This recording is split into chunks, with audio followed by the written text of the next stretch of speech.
Cela va faire près de 3 mois qu'Ayem Nour est bloquée au Maroc, car elle est dans l'impossibilité de faire revenir son fils Evin, 6 ans, en France. Son ex Vincent Miclet, qui est le papa de l'enfant, détient en effet son passeport. Une guerre judiciaire fait donc rage entre les anciens tourtereaux.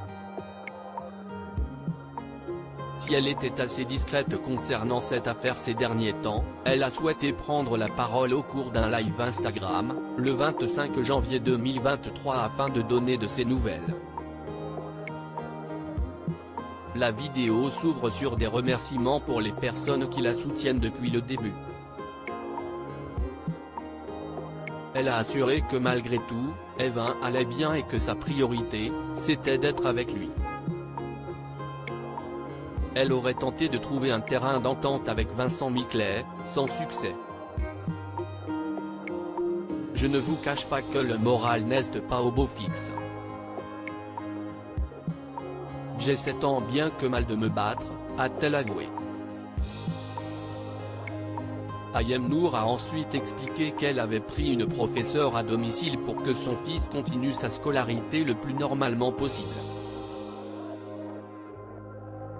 Puis, elle a révélé que le 23 janvier, Vincent Miclet, son fils et elle ont été convoqués par le juge des enfants, en France. Mais la partie adverse aurait repoussé la date et elle a finalement été fixée au 14 février. Mais comment y aller sans laisser passer, car aujourd'hui, on ne me l'accorde toujours pas pour mon fils? S'est-elle interrogée.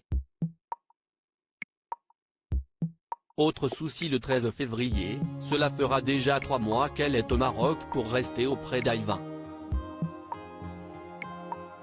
Et je ne sais pas si vous le savez, mais on ne peut pas rester plus de 3 mois dans un pays qui n'est pas le nôtre.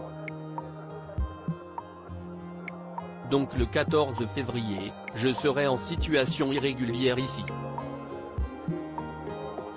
J'ai très peur qu'on puisse me dire de ne pas rester ici. Sachant qu'on ne m'accorde pas de laisser-passer pour mon fils. Le père fait tout pour m'étouffer, à tous les niveaux.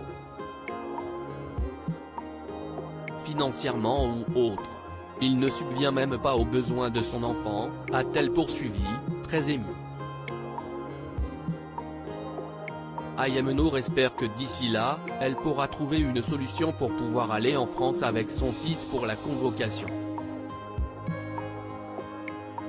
Désemparée, elle se demande si elle doit faire une grève de la faim ou faire un déballage médiatique pour sauver et préserver son fils de toute cette situation. Elle ne cache pas avoir perdu le goût de la vie. Quoi qu'il arrive, elle ne compte pas partir sans lui.